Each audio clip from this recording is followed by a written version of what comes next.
Cordial saludo, bienvenidos al curso de microbiología veterinaria. En este módulo desarrollaremos la temática de enfermedad. Bienvenidos. Bueno, antes de comenzar el tema en sí, vamos a aclarar la diferencia o la relación que existe entre el concepto de enfermedad e infección. Por obvias razones estamos en el curso de microbiología veterinaria, entonces vamos a enfocar el concepto de enfermedad a enfermedad de origen infeccioso. Este proceso de infección se da en 3 etapas, entonces tenemos una primera etapa que es la de adhesión, una segunda etapa que es el establecimiento de la infección como tal y una tercera etapa que tiene que ver con la multiplicación de patógeno.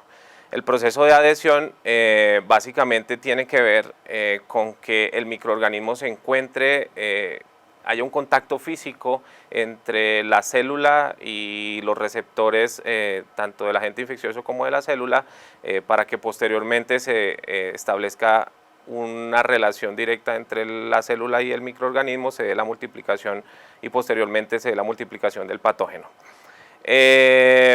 Obviamente, al haber ese contacto microorganismo con célula, hay una reacción del organismo y esta reacción de este organismo depende básicamente de 3 cosas, o la respuesta orgánica depende de 3 cosas. Primero, una resistencia o sensibilidad del hospedador. No es un secreto que hay una resistencia o hay una sensibilidad particular de algunas especies frente a algunos microorganismos. Otro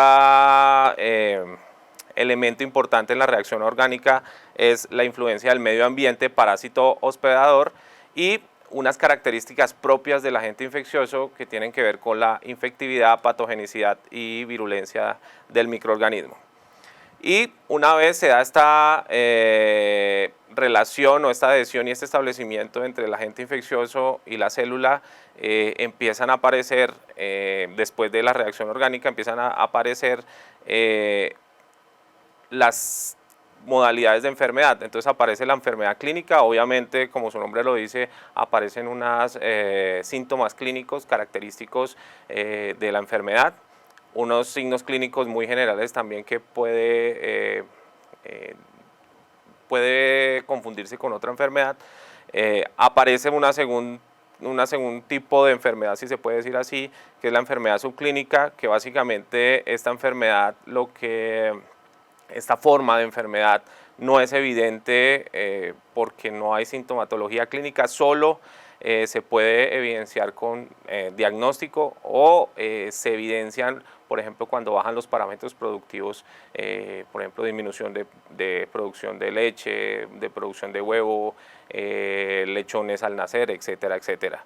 Y hay una parte importante que puede existir una colonización. ¿Qué significa esto? Que un microorganismo puede llegar a un órgano o a un sistema, lo coloniza y generalmente pueden comportarse como agentes oportunistas y cuando hay un problema de inmunosupresión o alguna alteración del sistema inmune puede volverse patógenos. Otro concepto importante es el periodo de incubación, que básicamente es el intervalo que se da entre la exposición del agente infeccioso y la manifestación de los síntomas iniciales de la enfermedad. ¿Qué es eso? Es el tiempo que tarda cuando el microorganismo entra en contacto con el individuo, con las células del individuo y cuando aparecen las primeras manifestaciones clínicas. ¿De qué va a depender eso? Obviamente del agente causal. Hay microorganismos que tienen un periodo de incubación muy largo, incluso de meses, años, pero hay microorganismos con periodos de incubación muy cortos, de horas. La dosis infectiva, obviamente, no es lo mismo una partícula viral, una carga bacteriana baja, etcétera, etcétera, con relación a altas cargas virales, altas cargas bacterianas. Eso va a influenciar o a condicionar el periodo de incubación y obviamente la localización y la extensión. No es lo mismo una bacteria en piel que en cerebro, que en el sistema circulatorio, etcétera, etcétera. Entonces esos tiempos de incubación o esos periodos de incubación van a variar de acuerdo a estas características. Indudablemente también la resistencia, el hospedador tiene una resistencia, como lo decíamos anteriormente, y la sensibilidad o la susceptibilidad es diferente entre las diferentes especies. Aquí observamos algunos ejemplos. En este caso, por ejemplo, Bacillus anthracis en bovino es muy grave, produce septicemia. En humanos tiene algunas lesiones en piel, unas pústulas cutáneas. Y sin embargo, por ejemplo, las aves son resistentes por sus características fisiológicas y evolutivas, son resistentes. Entonces, conclusión, hay variaciones genéticas, anatómicas y fisiológicas que hacen de que un huésped o un individuo sea sensible o resistente a un microorganismo.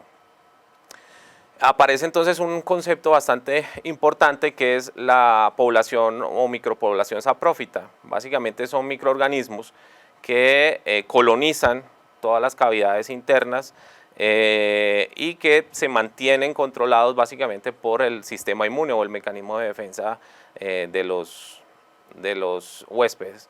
Entonces aparecen algunos conceptos, por ejemplo, el comensalismo y la simbiosis en rumiantes. Por ejemplo, el sistema o el aparato digestivo o el rumen de los bovinos, por ejemplo, tienen una gran cantidad de población bacteriana, de hongos y otros microorganismos que hacen parte de esa micropoblación saprófita. Entonces es muy importante ese concepto. Entonces, tenemos que existen unas condiciones que hacen resistente al hospedador. Entonces aparecen las barreras primarias, las defensas naturales y las defensas inducibles. Las barreras primarias son esos primeros barreras físicas, por decirlo así, que tienen los individuos, que es la piel, las membranas mucosas, el pH. Generalmente el pH ácido favorece a que o impide que la relación o que se den los procesos infecciosos, que el microorganismo llegue a la célula. La desecación, también se ha descrito que hay algunas secreciones y unos ácidos grasos, en particular en las secreciones sebáceas, en la grasa de la piel, que permite que el huésped se defienda en cierta manera de la colonización o la infección por parte de algunos agentes infecciosos. Aparecen las defensas naturales, que ya las describiremos un poco más cuando veamos la respuesta inmune, pero tienen que ver con algunas sustancias químicas que hay en cada uno de los órganos, por ejemplo la lisozima salival, sales biliares, interferones. Como les decía, todo el sistema inmune como tal entra como barrera natural para impedir la infección.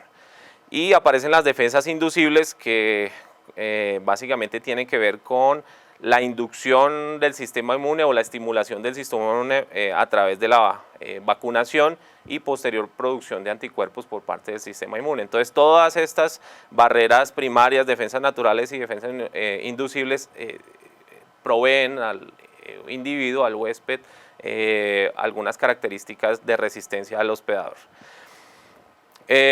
Para que se establezca la infección hay unos factores ambientales bastante importantes. Uno de los principales básicamente tiene que ver con el estado higiénico sanitario de las granjas o de los hospitales o de los galpones. No es un secreto que se deben manejar o se deben mantener todas esas condiciones de bioseguridad higiénico-sanitarias para que no se favorezca la presentación de enfermedades. El estrés es otra característica o otro factor ambiental que debe tenerse en cuenta o mejorarse para impedir el establecimiento de infecciones. Estrés de cualquier tipo, ya bien sea calórico, por radiación, por metales pesados, por antibióticos, hacinamientos. También es muy frecuente ver en granja o en finca o en clínicas la aplicación o el mal uso de algunos fármacos inmunosupresores que favorecen el estrés o simulan un estrés bajando el sistema o debilitando el sistema inmunológico. Entonces esos factores ambientales son bastante importantes. Y también esos factores ambientales obviamente tienen que, o van de la mano, o van muy relacionados con lo que tiene que ver con especie, raza, edad, sexo y estado inmunitario, como decíamos ahorita. Entonces, por ejemplo, hay unas especies que se crían bien en Europa o en este tipo de países, pero cuando se traen al trópico generan estrés y favorece la presentación de enfermedades. Y eso aplica también para edad, no es lo mismo un neonato que un individuo adulto, etcétera, etcétera. Entonces eso tiene que ver con las condiciones ambientales. Otra parte bastante importante tiene que ver con la nutrición. Entonces la enfermedad o una infección en este caso, obviamente una enfermedad infecciosa, tiene que ver mucho con, o altera mucho el proceso de nutrición de los animales. En primer lugar, una malnutrición pues hace que el sistema inmune no funcione bien, no solo el sistema inmune, sino otros órganos, pero particularmente el sistema inmune. Y si el sistema inmune, la habilidad del sistema inmune para responder está disminuido por malnutrición, pues aumenta la sensibilidad a infección. Otra parte importante de la infección es que la infección altera el estado nutricional, o sea, un animal que está enfermo pues deja de comer, y entonces si deja de comer hay malnutrición y pues empieza el problema de la disminución o la habilidad del sistema inmune para responder. Hay algunas enfermedades que alteran la absorción de alimentos, entonces hay unos microorganismos o unos agentes infecciosos que dañan la mucosa o dañan la integridad de la mucosa, por ejemplo, del tracto gastrointestinal. Eso impide que se absorban nutrientes o lo que se llama síndrome de mala absorción, y pues se da la desnutrición por este proceso. Y hay infecciones, particularmente también del sistema del tracto digestivo, que producen pérdidas de nutrientes y de líquidos, de fluidos en el caso de las enfermedades diarreicas. Entonces es otra parte importante que se tiene que tener en cuenta de la infección.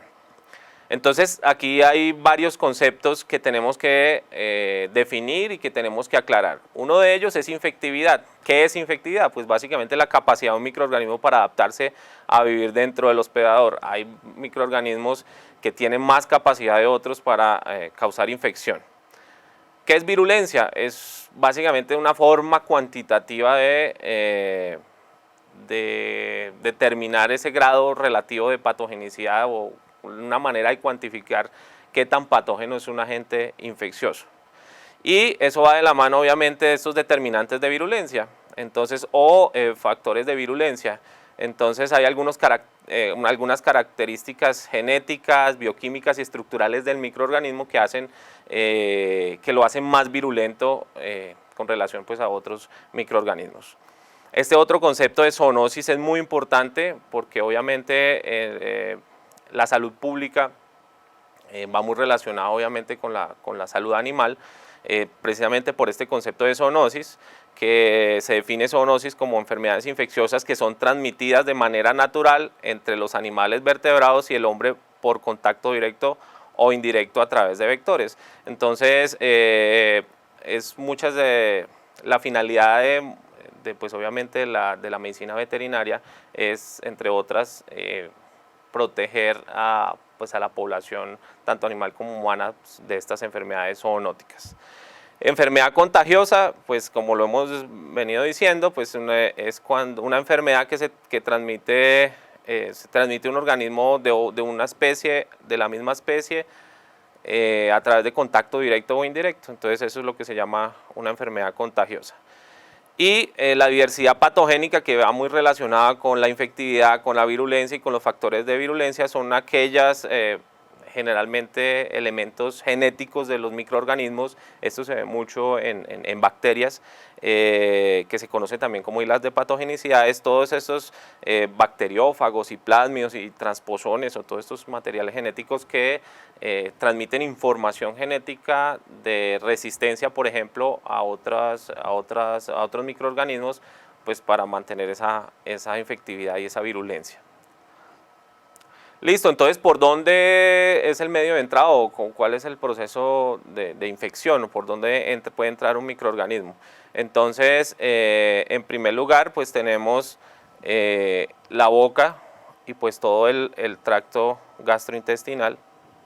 Entonces, hay muchos microorganismos que entran vía oral por consumo de agua o por consumo de alimentos. De hecho, se les conoce a muchos de ellos como enfermedades transmitidas por alimentos. Entonces es una, sobre todo en animales, es una manera bastante importante de infección.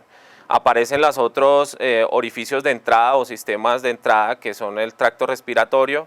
Entonces tenemos el tracto respiratorio, tenemos, bueno, ya decíamos el tracto digestivo, pero tenemos el tracto urorectal y urogenital, por donde también entran, es una fuente de entrada de infecciones bastante importante.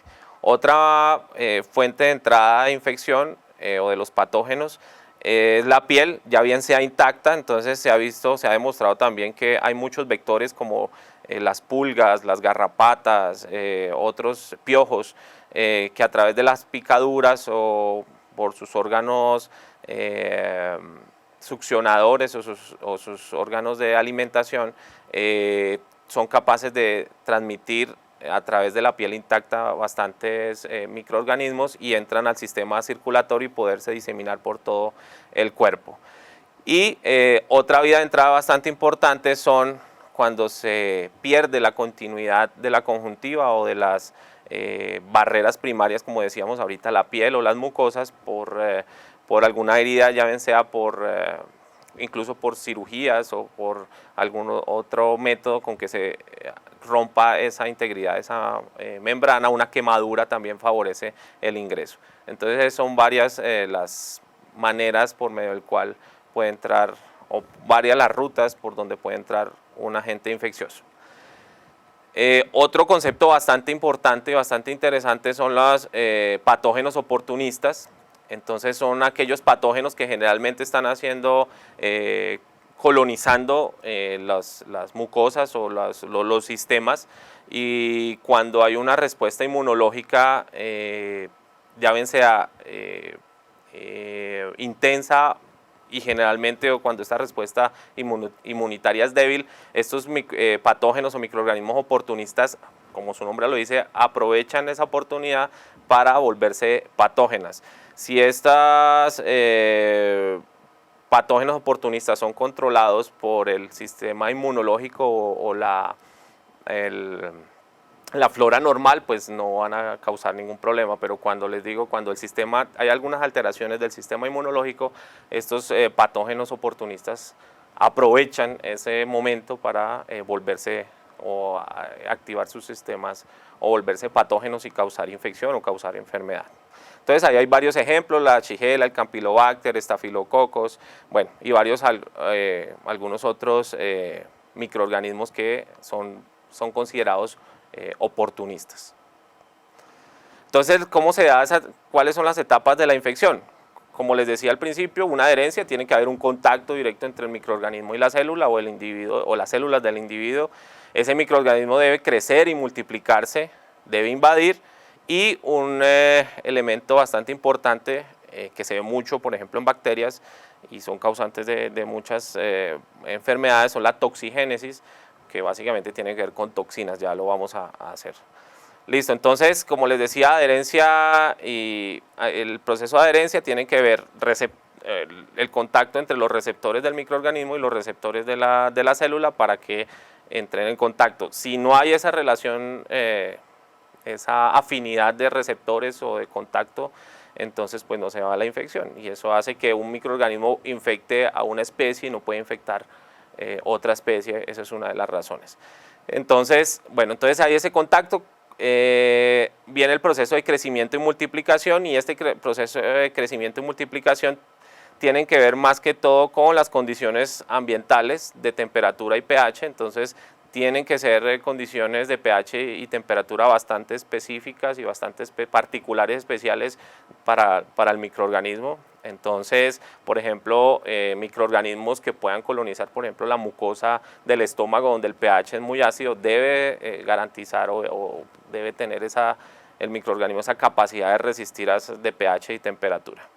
Y también importante lo de los nutrientes, tienen que ver con el crecimiento y multiplicación. Entonces, hay algunos hongos, bacterias e incluso parásitos, que obviamente en este curso los parásitos no los vamos a tratar, pero vale la pena aclarar. Hongos, parásitos y bacterias necesitan algunos elementos en ese órgano, en ese sistema. Aquí pongo unos ejemplos como el ejemplo de la ferritina intracelular y extracelularmente la transferrina o la lactoferrina. Estos son elementos o moléculas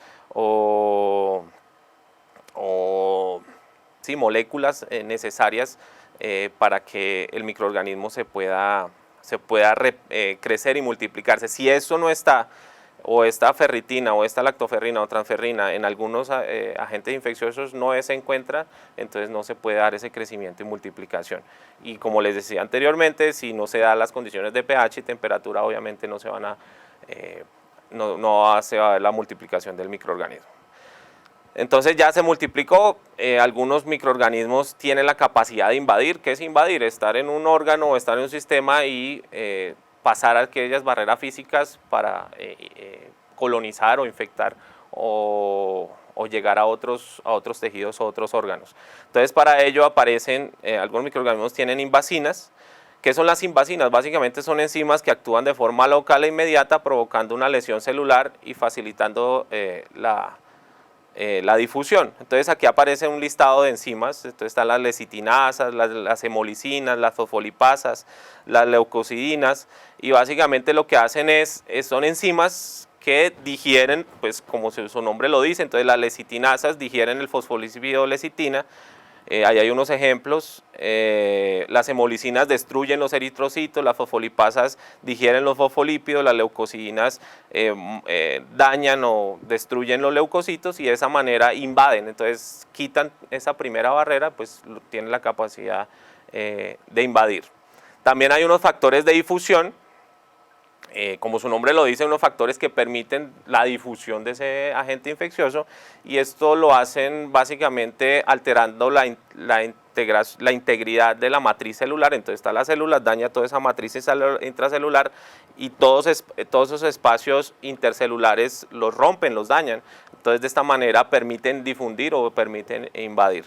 Entonces también aparece una lista ahí grande de algunas factores de difusión. Está la hialuronidasa, que su nombre lo dice, degrada ácido hialurónico, neuraminidasa, degrada el ácido neuramínico, etcétera, etcétera. La colagenasa, el colágeno, streptoquinasa y las estafiloquinasas destruyen los coágulos sanguíneos, etcétera, etcétera. Entonces, como les decía, estos factores de difusión dañan la matriz celular y daña los espacios intracelulares y permite que el microorganismo se difunda.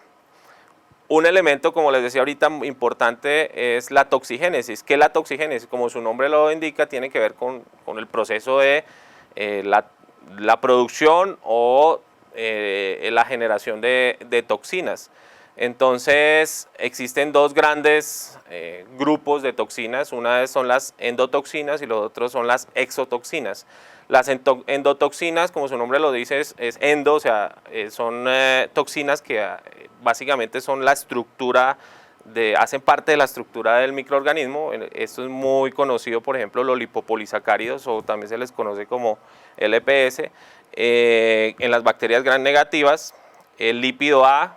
Y básicamente, ¿qué hacen esto? Estas toxinas activan el sistema inmune como tal, ya lo veremos más adelante cuando revisemos el tema del sistema inmune, y esto causa signos o problemas bastante importantes como shock shock, fiebre, diarrea, hemorragias internas, abortos, etcétera, etcétera. Entonces, endotoxinas como lipopolisacárido, lípido A, hacen parte como de la estructura bacteriana. Y el otro grupo de toxinas son las exotoxinas, que básicamente son proteínas que son secretadas por los microorganismos. O sea, ellas las producen y las eliminan o las secretan al medio ambiente, y esas toxinas son las que van a producir bastantes problemas. ¿Cuáles son peores? No, tanto las endotoxinas como las exotoxinas causan bastantes problemas en los animales y en los humanos también. Entonces, ¿cómo se puede dar esa toxigénesis? ¿Cómo se puede intoxicar ese animal o esa persona? Puede ingerir las toxinas, o hay bacterias que invaden y producen esas toxinas y pueden producir pues la intoxicación o la toxigénesis como tal. La ingestión de toxinas, el ejemplo más claro es consumir comida contaminada.